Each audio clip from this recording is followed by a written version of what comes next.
ராஜாவாய் வெளிப்படும் பொழுது வசனம் சொல்லுது 19ஆம் அதிகாரத்தில் அவர் வருகிறார், பூமியை நியாயந்திருக்க வருகிறார் என்று யூதா 14 ஏனோக்கு சொல்றார்.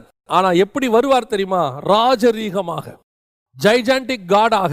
அவர் அந்த தன்மை வெளிப்படும் போது பாருங்க, அத்தனை பேரும் திகைக்கிறாங்க. இது வரைக்கும் நார்மலா இருந்த ஆண்டவர் அப்படியே மறுரூபம் ஆகிறார். மறுரூபம்னா வேற ரூபத்துக்கு போல அவருடைய ஆக்டிவிட்டிஸ் மாறு. தானாவே அந்த எருசலேம் கேபிட்டல் சிட்டிக்குள்ள நுழையிறோம்.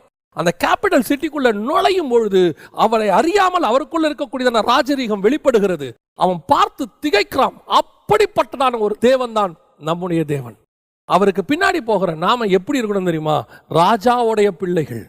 அவன் திகைத்து அவருக்கு பின் சென்றார்கள். பயந்து, அவங்களுக்கு பயம் வந்துருச்சு.